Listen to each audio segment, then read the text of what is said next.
En esta ocasión es el turno de presentarles al médico veterinario zootecnista Mauricio Fernando Lastra Escudero.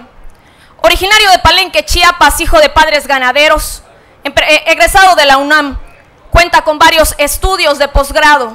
Ganadero agricultor desde los años 80, fue fundador y presidente de Frigorífico y Empacadora Maya en los 90. Ha ejercido como asesor de organizaciones y productores pecuarios, así como en la administración de empresas y en la práctica veterinaria. Ha participado con ponencias y conferencias en eventos nacionales e internacionales. Es presidente de la Red de Gestión de Innovación en el sector agroalimentario, Red Innovagro, desde mayo de 2011 a la fecha, hasta el 2015. Vicepresidente de Capacitación México, Calidad Suprema. Presidente del organismo del Comité Rector de Certificación de Implementos y Maquinaria Agrícola, Zagarpa INIFAP. Expresidente de la Fundación Produce Chiapas y desde el año 2010, presidente de la Coordinadora Nacional de las Fundaciones Produce, COFUPRO, siendo recientemente reelecto para ejercer como un nuevo periodo hasta el año 2016. Con la conferencia magistral, Nuevos paradigmas para el campo mexicano, futuro inmediato para los siguientes ciclos productivos. Con ustedes, el médico veterinario Mauricio Fernando Lastra.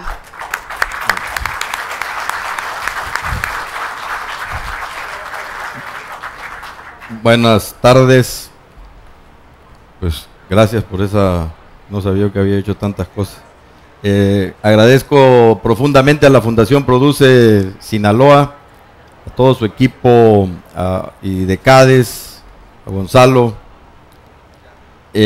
por la anfitrionía, no solamente por este evento, sino todo lo que venimos realizando las fundaciones desde el lunes por aquí. En serio, Gonzalo, muchísimas gracias.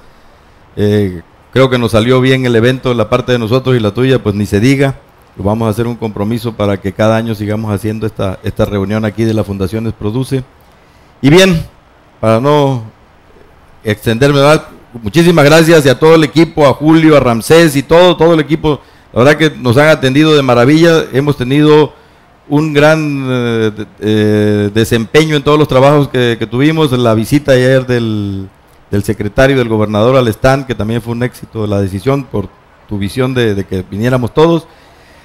Y bien, pues ya entrando en materia, yo voy a dar una plática, conferencia magistral, dan los que saben. Yo soy un ganadero y lo que les quiero comentar son algunas inquietudes, algunos plagios que he hecho de presentaciones de otras personas. Aquí gran parte es el otro día lo escuché, es el director de Embrapa, que es la agencia de investigación más grande del mundo, es de Brasil, y me impresionó mucho su conferencia y le tomé algunas ideas y posteriormente también pues algunas reflexiones, que es lo que yo quiero dejar en ustedes. Nosotros en la parte de lo que es Fundación Produce, la coordinadora nacional, pues somos gestores y generadores de cambio, de innovaciones, y para eso tenemos que estar cuestionándonos siempre lo que hacemos, viendo lo que hacen bien otras personas, y ese es el interés y lo que quisiera yo dejar en ustedes, una serie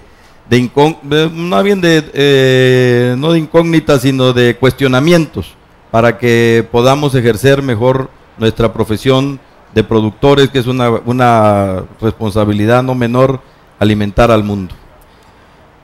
Bien, ese nombre le pusieron. Estamos ante un mundo cambiante.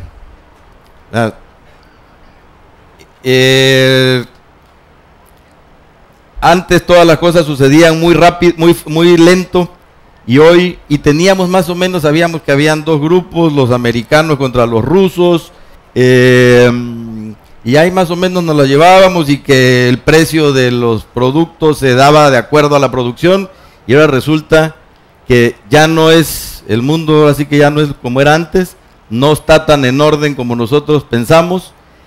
Hay muchas fuerzas en juego, los cambios son muy rápidos, como vamos a ver algunos ejemplos aquí, y ahora todo influye. O sea, nosotros el precio del maíz está influido por la producción de oro y etcétera, etcétera. Entonces estamos ante un mundo totalmente cambiante, donde todos juegan y a veces no sabemos cómo juegan. Entonces es un juego nuevo donde todos participan, las organizaciones, el gobierno, no se ve muy bien, todo el mundo participa, pero lo importante aquí es el poder de la gente. Actualmente ya quien manda en el mundo es la gente, o sea, la gente organizada, cada vez nos estamos organizando. Y cada vez las instituciones, si no se modernizan, van a ser sobrepasadas por la gente. Por lo tanto, cuestionamos si realmente hay un orden global o un desorden global. El poder de la gente, incuestionable. Las organizaciones que no cambien, que no piensen diferente, van a desaparecer. O sea, la sociedad, las fundaciones produce, o todo, si no cambiamos, si no respondemos a las necesidades de la gente se va a organizar, y lo mismo puede pasar con el gobierno, como suceden en todos los movimientos que han habido, las instituciones de investigación y toda la gente puede conseguir las cosas de forma diferente. Entonces, tenemos que pensar que las organizaciones tenemos que cambiar. Van a haber muchos choques, a cada ratito hay choques e inestabilidades, surgen, a veces una información genera un desequilibrio, y la sociedad, como les digo, está buscando sus propios caminos, no está esperando que le demos o no le demos algún satisfactor.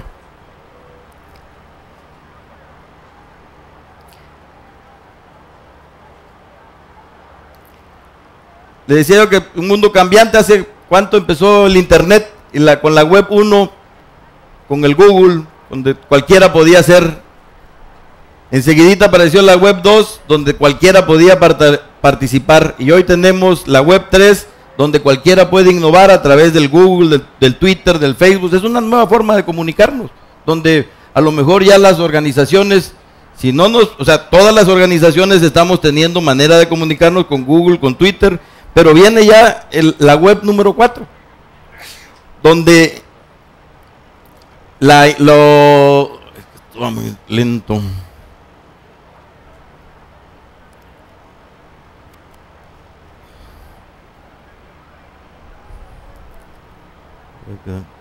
Donde lo importante de la web 4 va a ser la inteligencia colectiva. O sea, ya no van a haber, va a haber otro tipo de organizaciones, otros modelos de organizaciones.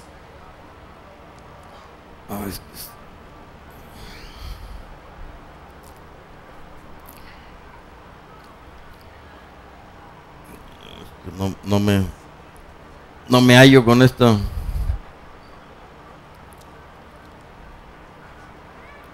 Bueno, acabamos con esto. O sea, es una nueva forma y esto está próximo a llegar, la inteligencia colectiva, donde ya no vamos a tener ni siquiera ordenadores normales, sino vamos a tener una serie de dispositivos intangibles, pero vamos a tener que estar generando plataformas de conocimiento, centros de conocimiento, y en la web ya las grandes universidades y todo, si no están en ese tipo de dinámica, vamos a quedar fuera del movimiento mundial. Como les decía, hay cosas que nos estamos, en el caso de la ganadería, seguimos pensando en las razas de ganado, y ahí seguimos, y bueno, pues resulta que ya los ingleses están produciendo carne y cuero in vitro, ¿no? Entonces, bueno, vale la pena que sigamos invirtiendo en y peleando y no definiendo una raza y todo, cuando ya van a poder producir 1 kilo de carne, no que sea lo deseable, pero ya eso está pasando. Hay una serie de desafíos que tendremos a la mano, o más bien con los que estaremos, y que no son comunes a todo el mundo y que no tienen una interconexión y son iguales en todo el mundo. El cambio climático es un problema mundial que no tenemos que existe, ahí está. La seguridad biológica, hoy cómo viajan las enfermedades y los problemas. Anteriormente cuidábamos las fronteras, pero hay 1000 formas de cómo se puede diseminar una enfermedad, y todos los crímenes cibernéticos que también ya pues la suplantación de identidad, el robo, la piratería, que te roban una cuenta de cheque. Esas son las cosas con las que estamos, aparte de producir alimento, con todo eso convivimos a nivel mundial. Pues siempre la producción de alimentos ha estado sometida a múltiples presiones, ¿no? Y entonces cada vez se nos está complicando más. Ya no vamos a encontrar sistemas donde nada más se produzca una cosa, sino tendremos que estar pensando en sistemas interrelacionados, donde se produzca grano, pasto, donde se produzcan ganado, y todo tiene que estar interrelacionado. Anteriormente el que producía ganado no le interesaba qué pasaba con el que producía trigo, y el que producía pasto pues a lo mejor no se interesaba por el maíz, pero ahora todos tenemos que estar interesados, porque tenemos que pensar en rotación de cultivos, tenemos que pensar que todo ese tipo de cosas están interactuando y juegan para la formación de precios, para la estabilidad en los mercados. Entonces se nos complica más. Y al final tendremos que también ver la cuestión forestal, que es una oportunidad. Yo estoy aquí, una disculpa para los que son de Sinaloa, pero aquí hay gente de todo el país, entonces hay cosas, a lo mejor aquí están más pegados a la agricultura, pero hay otras partes del país donde podemos y debemos hacer todo este tipo. Y a ustedes también debería ser la cuestión forestal una actividad importante.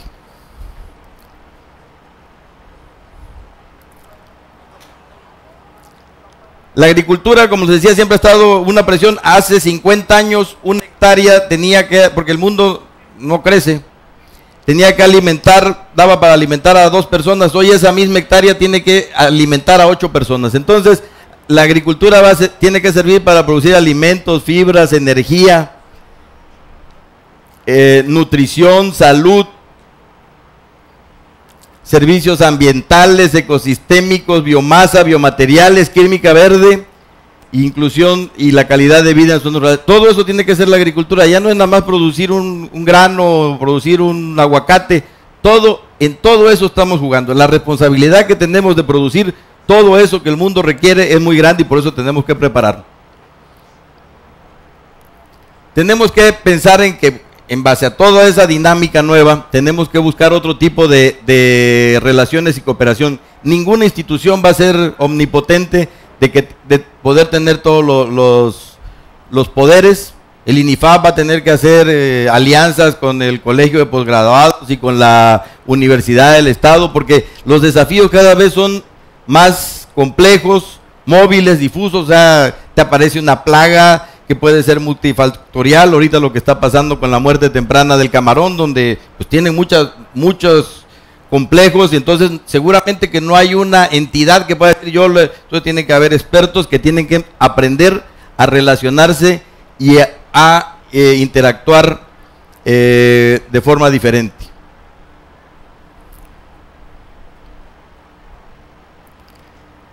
La cooperación institucional, no hay formas establecidas. Las cosas que a veces funcionan en un lugar no siempre van a funcionar en todo. Entonces no podemos, como se dice, no se pueden dar recetas de solución.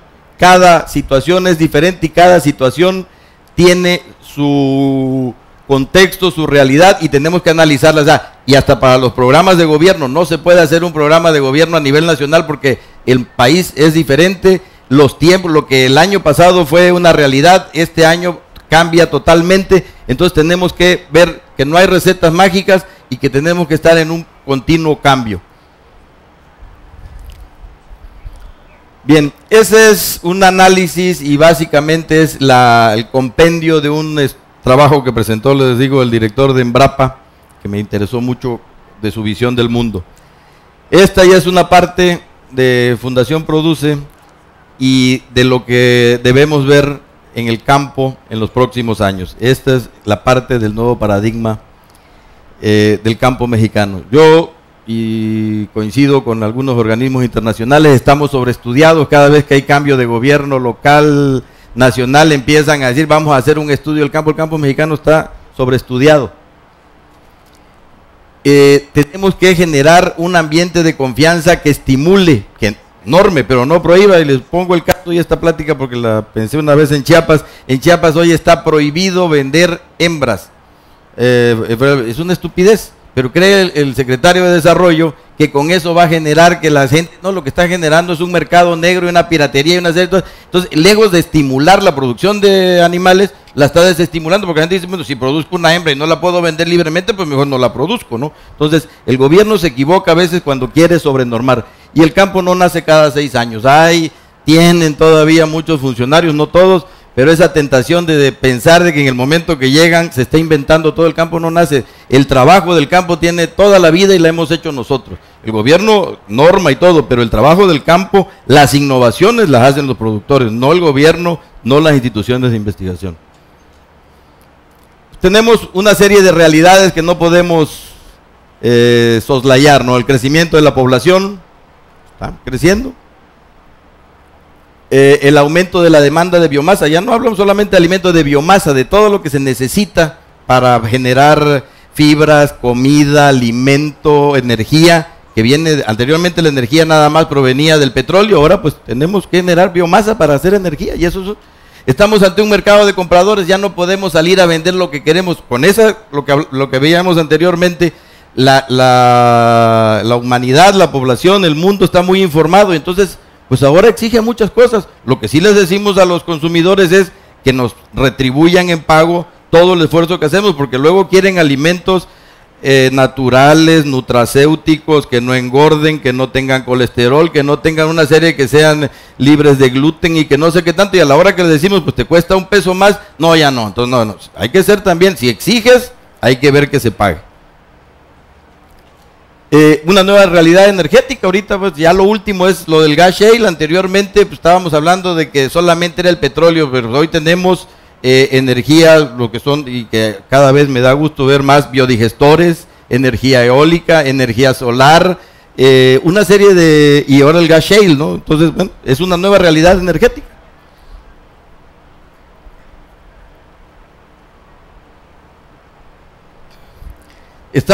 México importa ahorita, se nos está anunciando que ya se va a empezar otra vez a producir fertilizante, pero llegamos a importar el 95% de los fertilizantes y venían de países como de Ucrania, ¿no? Entonces tenemos fertilizantes inapropiados, claro, porque aparte pues nada más hay 2, 3 normalmente y lo que hay en el mercado. Entonces, a mi juicio inapropiado, claro, ya no hay más tierra, la tierra no crece y cada vez está siendo presionada, las organizaciones ambientalistas y no quieren que se abran nuevas, y no debe haber, yo creo que con lo que hay abierto para cultivo alcanza, nada más que hay que hacerlo bien. Precios son volátiles, pues estoy aquí remarcando, ¿cómo se llama? Tamulando la herida, pues, ustedes lo están viendo aquí, y aparte luego las instituciones internacionales nos dijeron hace 5 años que los precios iban a ir para arriba en los próximos, y se equivocaron totalmente, entonces hay que también tener cuidado con esas predicciones. Hace 5 años dijeron que todo iba a seguir subiendo durante los 10 años, o sea que nos quedarían así, y tiene 5 años que va para abajo, ¿no? El cambio climático, que es una realidad, digo, incuestionable, y la falta de dependencia tecnológica, o sea, realmente, y insisto, ustedes a lo mejor en Sinaloa dicen, no, pues aquí tenemos y por eso estamos muchos aquí aprendiendo de ustedes, pero no es la misma realidad del país. Ayer me preguntaba una periodista que Sinaloa no avanzaba, no le digo, ojalá todo el país tuviera al menos como Sinaloa. O sea, realmente del centro-sur las cosas están totalmente diferentes.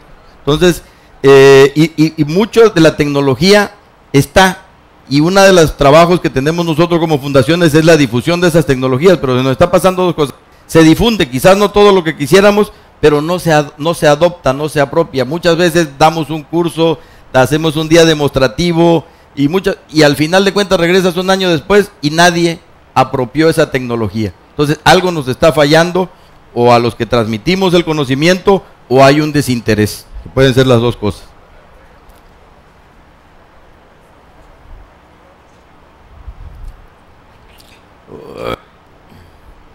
Bien, pues esta es una definición que yo puse el otro día, que eso es todo lo que tenemos que hacer ahorita los productores del campo. Ya no es producir 1 kilo de maíz, tenemos que ver la seguridad alimentaria, pero considerando la demanda de la sociedad, ya no nada más lo que nosotros queremos producir, de los mercados, de las cadenas agroalimentarias. Hay que diferenciar los productos, que sean de calidad, inocuos, que tengan trazabilidad, que haya bioseguridad en toda la cadena. Hay países que para vender animales tienen que demostrar que tienen procesos de bienestar animal, uso racional de la biodiversidad y los recursos naturales, sobre todo el agua, y con un ambiente y un entorno socialmente responsable. Todo eso tenemos que hacer y al mismo precio. O sea, esa es la responsabilidad que tenemos como agricultores, entendiendo la agricultura como toda la actividad de producción de alimentos. Bien, por mucho tiempo hemos estado, y ahí sí, ustedes criticamos mucho a los gringos y lo único que queremos es parecernos a los gringos. Siempre queremos producir chorrocientas mil toneladas de maíz, pero a veces no necesariamente con la mejor rentabilidad. Y eso porque los americanos tienen sus modelos, entonces a lo mejor, no sé, pero a lo mejor producir aquí 10 toneladas de maíz a un costo de 5 sea más rentable que producir 15 a un costo de 13, y con una serie de erosión y una serie de cosas. Entonces, en el caso de la ganadería, la gente, nosotros producimos leche en el trópico, vacas que producen 10 litros, y tú hablas con uno de Chihuahua y se ríe, sí, nada más que nos cuesta 2 litros producir, nos queda 8, aquellos producen 60, pero les cuesta 55, entonces, mucho más inversión. Entonces, yo creo que tenemos que optimizar económicamente todos los procesos productivos y no exigir una maximización biológica. O sea, hemos sometido a un estrés continuo a las tierras, a las plantas y a los animales con tal de lograr una maximización biológica que creo que no es la forma más adecuada de producir.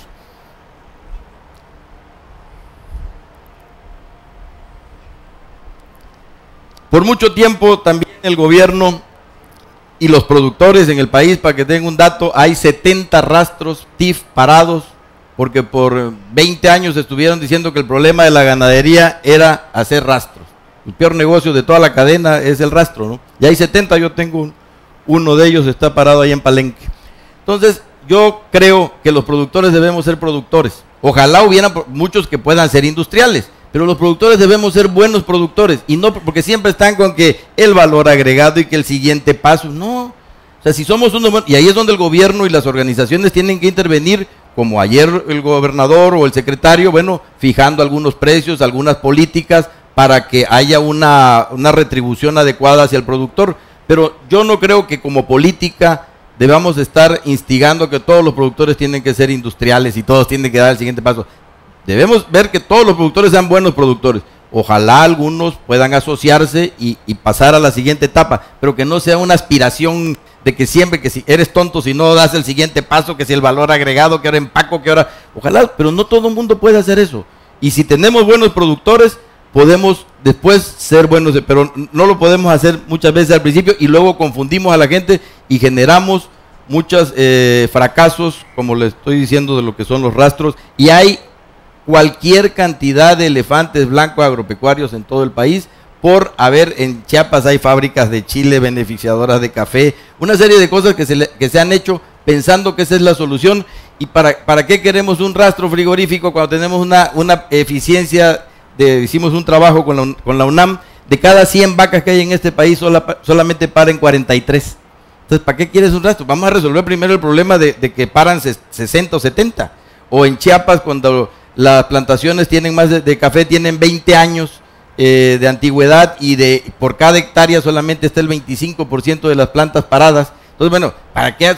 El problema no es beneficiar café o hacer café en bolsita, lo que necesitamos es producir más y mejor, y empiezan a surgir problemas por no resolver eso, como tenemos la roya ahorita, que está dada una serie de factores, pero básicamente por plantaciones muy viejas y muy sobreexplotadas.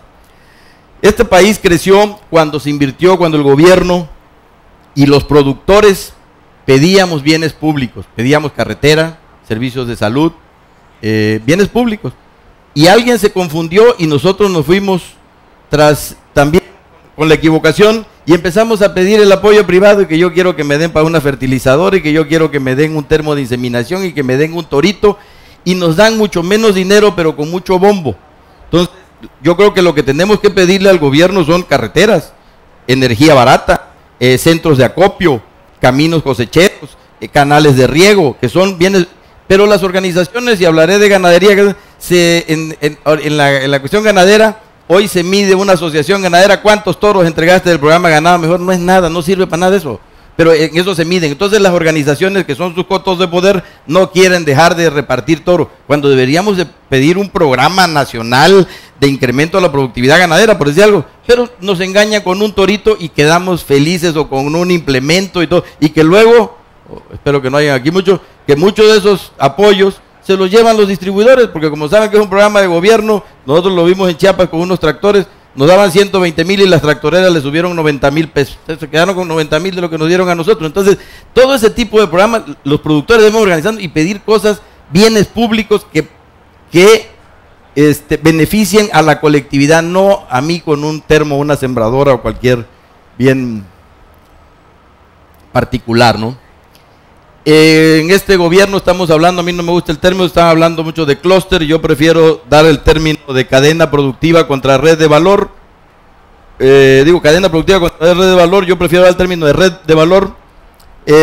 ¿Por qué? Porque en la cadena, que es el sistema producto, pues está interrelacionado el primero con el segundo, y a lo mejor el primero, el último no sabe, y muchas veces pues yo te vendo y no me, la leche, por ejemplo, pues yo te vendo 1 litro de leche, si te sirve o no te sirve, a mí no me importa. Cuando tú haces una red de valor donde todos interactúan con un fin común, bueno, vamos a producir leche para hacer queso, pues todos estamos pendientes en que el asunto se dé bien. Entonces yo lo vivo haciendo desde hace rato, es hasta por una protección al lenguaje, que hablemos de redes de valor en lugar de clúster, y que la cadena productiva, pues bueno, es un modelo de asociación, pero creo que debe pasar de la cadena productiva a la red de valor.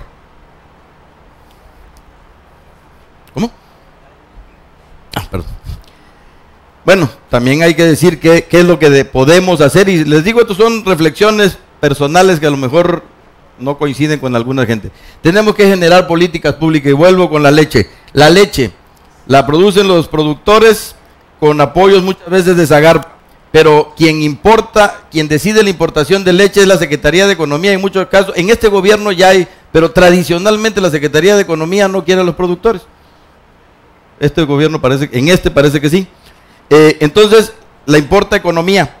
La Secretaría de Salud no hace valer la ley de etiquetado, y entonces tú te encuentras en un mismo anaquel un sucedáneo o un producto, una agua con grasas vegetales, y una ama de casa que a veces no sabe leer y ve en el mismo anaquel una cosa en el mismo empaque que también está blanca y medio sabe a leche y vale la mitad y piensa que está llevando leche. Entonces no está la ley de etiquetado que debería ser. Y para complicar un poco más, todavía que costó mucho trabajo a la organización ganadera, cuando sacó la lista la Secretaría de Educación en el sexenio pasado, pareció que la leche engordaba, ¿no? Que no era un buen alimento. Entonces, si no alineamos una política pública para producir leche y que todo mundo, todas las secretarías estén destinadas, y digamos la verdad, cuánta leche producimos, cuánta se necesita, si hay que importar, no pasa nada, si no importa. Está mucho, y es un dato que da la FAO, que si no producimos el 75% de la comida nos vamos a morir. Eso no es cierto. Los japoneses no producen ni el 10%. Lo que hay que generar en un país es riqueza. No, y si hay que salir a comprar 3 sacos de maíz, los compramos, pero hay que generar riqueza. No nos dé miedo si tenemos que importar leche o si a veces tenemos que importar maíz. Hoy somos un país que importamos leche y tiramos leche. Imagínense, porque no hay una política pública para resolver el asunto. Tenemos capacidad para producir leche y exportar, pero no hay una política alineada. Tenemos que hacer un ordenamiento territorial, y hay un saludo a don Polan Laki. En su país están haciendo un trabajo muy, muy interesante, donde el Embrapa y con el gobierno y una serie de instituciones, 30 y tantas instituciones, hicieron un mapeo y dijeron, bueno, esto es lo que se puede producir por zona, y el gobierno da algún tipo de apoyos, creo que hasta de créditos y de paquetes tecnológicos, siempre y cuando respetes. O sea, tú puedes sembrar lo que quieras, pero si aquí alguien viene a sembrar uva, te dice, bueno, pues no hay apoyo para uva en Sinaloa. Oye, pues yo quiero producir ganado charolé en Chiapas, no hay apoyo porque ese no se da allá. Entonces hay un ordenamiento territorial del gobierno, y no es una imposición. Tenemos que aprender de los expertos, de saber qué es lo que sí se puede, porque hemos hecho en esos ensayos que hacemos, a veces perdemos mucho dinero, se pierde mucho tiempo, y el mundo, como veíamos, ya no está para hacer esto. Tenemos que hacer programas que jalen y no que empujen. Pongo el caso Procampo, o sea, por Procampo, yo, bueno, creo que ahorita ya cambió. Yo tiene rato, a lo mejor me hicieron caso, tiene rato que lo estoy diciendo esto. Te daban por sembrar O en el caso del Progan te daban por tener una vaca, no porque la vaca produjera. Y cuesta carísimo que nos vayan a...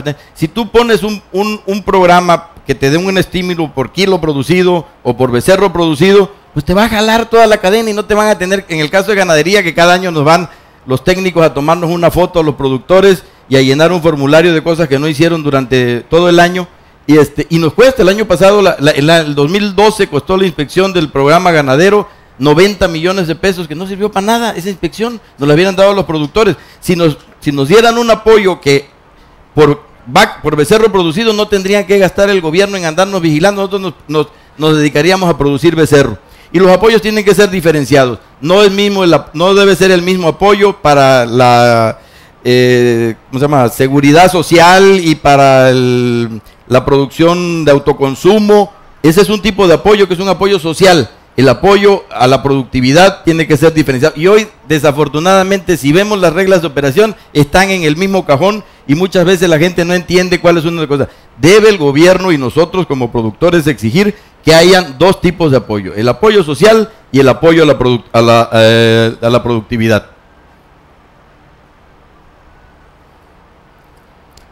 Bueno, también los productores tenemos que hacer ciertos cambios, ajustes para poder insertarnos en el mundo de la mejor manera. Tenemos que empezar a pensar en unidades mínimas rentables. Otro día del Consejo Nacional Agropecuario hacían un ejercicio: precio de maíz en Estados Unidos, Sinaloa y Chiapas, y la cantidad de hectáreas que tenía alguno, y resulta que en Chiapas, aunque le paguemos a 50 pesos el kilo de maíz, con 2 hectáreas, la gente no va a vivir de producir maíz. Entonces a esa persona que tiene 2 hectáreas tenemos que hacerle que le sirva para el pozol que tomamos allá y para una tortilla, pero esa persona no va a salir de pobre, no va a salir de todo el atraso sembrando 2 hectáreas y produciendo 1.8 toneladas por hectárea. Ahí no sale, aunque le paguen 50 pesos. Entonces tenemos que empezar a ver. Se hizo un trabajo con los cañeros donde veíamos que la unidad mínima rentable en la caña era de 30 hectáreas. Entonces asocien, no que las vas a perder, pero en lugar de que siembre cada quien 2 hectáreas, pues hagan una unidad de 30 mínimo. Y para todos los cultivos, en todas las zonas, debe existir una unidad mínima rentable. Tenemos que ser más eficientes, como les decía, no solamente producir más, sino producir mejor, a mejor costo, haciendo un mejor uso de la tierra, haciendo un mejor uso del agua. Para todo esto, como decíamos, tenemos que cambiar los patrones de fuerza y de correlación, y tenemos que asociarnos entre iguales, no a veces ni siquiera no iguales económicamente, que tengamos el mismo objetivo. Luego, sobre todo en las organizaciones que nos imponen a veces hacer, pues nos asociamos entre iguales y eso ya no va a funcionar. Tenemos que asociarnos entre iguales, que tengamos un fin común, y a veces vale hasta el mismo nivel o una franja educativa, porque si no, no funcionan las sociedades. Y tenemos que pensar en actividades rentables, como les decía, Chiapas no va a salir del atraso produciendo maíz. En Chiapas hay que ver qué otra cosa producimos para sacar de la pobreza a tanta gente. Y Chiapas y Oaxaca y todo el centro sur, el México es completamente diferente.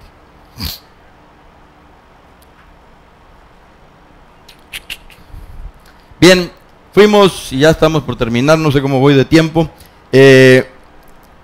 Pues somos muy orgullosos y hemos dicho que la Revolución Verde, y bueno, fue un gran acontecimiento que se gestó en México por un extranjero, con la participación de muchos mexicanos, premios Nobel y todo, pero hay que revisar si realmente debemos de seguir con ese tipo de revolución verde. Yo creo que tenemos que hacer una nueva revolución verde que no provoque degradación ambiental, que les decía, hemos sometido, presionado mucho a las tierras, las semillas, que no se provoque erosión genética, que la revolución verde pues promovía mucho el uso de fertilizantes y agroquímicos. Tenemos que hacer una agricultura con mucho menor, o sea, esa es una nueva revolución, y que no solo vea el costo-beneficio, o sea, cuánto invierto, cuánto saco, sino tenemos que ver todo el entorno y que implique una responsabilidad social y ambiental. Esa es una nueva revolución verde. La otra ya pasó, la disfrutamos, obtuvimos nuestro premio Nobel, pero tenemos que pensar en esta otra nueva, y ahí tenemos que jugar todos para esta nueva revolución verde.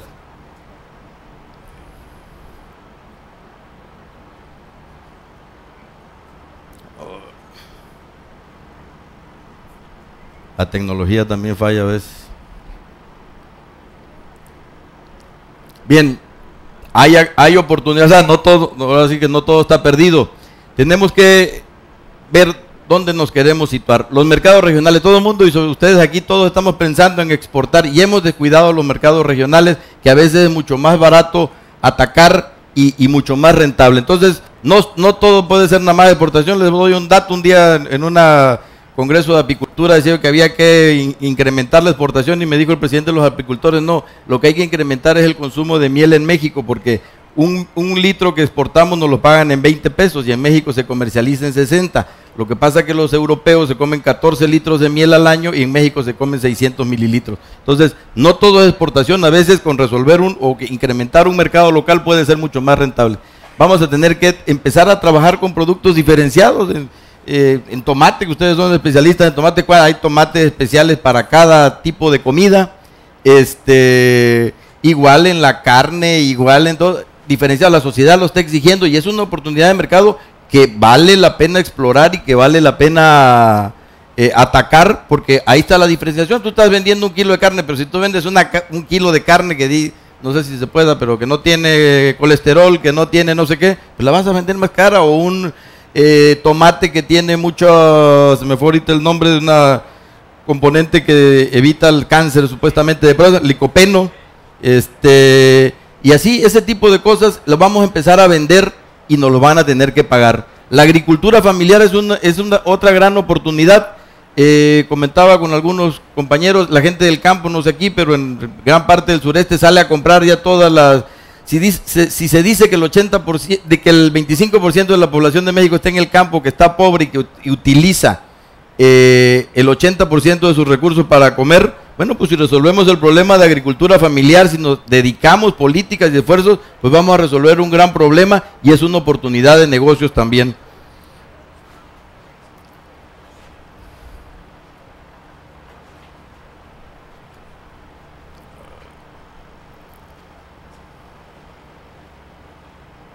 Bien, ahora sí ya, 2 más y nos vamos. Consideraciones finales. Tenemos que dignificar la ruralidad, y esos términos se los robé al siguiente expositor, Abu Bilán, en una plática allá en Israel, que la ruralidad no debe ser sinónimo de pobreza. O sea, siempre cuando hablan de no, porque la gente del campo, y tenemos que dar la apariencia de que no somos tan fregones y tan importantes como los que viven en Santa Fe, en el Distrito Federal. O sea, la gente del campo somos importantes, y con esa dignidad y con ese coraje debemos de participar en las políticas públicas, en la asignación de recursos, en el respeto que tienen que tenernos. La producción de alimentos es algo muy importante. O sea, la gente piensa que producir eso, se lo robé a don Carlos Barancini, piensa que la carne sale en Tetra Pak, o que producir 1 kilo de alimentos viene ya en cajita. O sea, tenemos que decirle a la sociedad de que producir el alimento es una cosa complicada, costosa, y que no lo puede hacer cualquier tonto. O sea, nuestro trabajo es muy importante.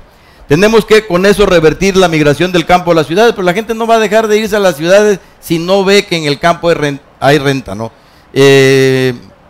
Mi papá tuvo 13 nietos, ninguno se va a dedicar al campo, pues me decía mi hijo: papá, ¿para qué me dedico al campo? Si yo veo que sufres mucho, mejor voy a tratar de hacer alguna otra cosa. Entonces tenemos que revertir la migración del campo a las ciudades, pero los jóvenes no se van a dejar de ir si no ven dinero. O sea, si ven que tienen estudiando otro tipo de carreras, les va a ir mejor, no van. Entonces tenemos que hacer el campo rentable para revertir esto. Y algo muy importante que se lo digo, que el campo no siga subsidiando el desarrollo de la industria y las ciudades. Y eso hemos hecho durante mucho tiempo. Yo estoy convencido de que lo que hoy nos pagan 1 kilo de carne, 1 kilo de maíz, no tiene nada que ver con el costo real de eso. Y eso nosotros hemos sufrido durante muchos años el bajo ingreso, porque así fue la política mundial de subsidiar las ciudades a lo industrial y no al productor. Eso tenemos que empezar a reclamarlo. El costo de producir alimentos no es lo que nos pagan hoy. Entonces tenemos que ver que eso se tiene que dar desde la política, desde la relación entre el productor, el industrial y el comercial. Tiene que cambiar y tenemos que provocar que cambie, porque no es nada más decir, bueno, no me quieren pagar. No, no sé ahorita de qué forma, pero tenemos que cambiar esa interrelación comercial perversa que tiene el campo, no solamente de México, de muchas partes del mundo, en situaciones porque le hemos extraído y todo nuestro esfuerzo y toda nuestra capacidad transferido a las grandes ciudades. Anteriormente pues, no habían grandes productores porque la gente producía para comer y entonces no habían grandes ciudades y en las ciudades también la gente producía. Pues yo le digo a veces a los de las ciudades, no vaya a ser que se nos ocurra otra vez empezar nada más a alimentarnos nosotros y los dejemos sin comida si no nos apoyan en convencer a los gobiernos, en convencer a la sociedad que la producción de alimentos es algo muy importante.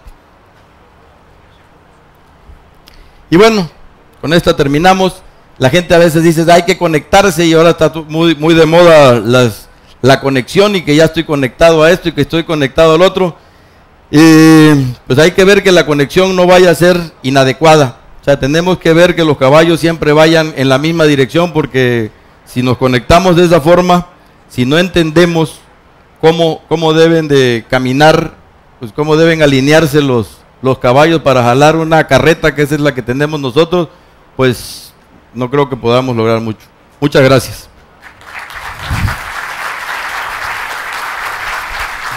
Agradecemos la participación del médico Mauricio Lastra. Muchas gracias por su apoyo, presidente de COFUPRO.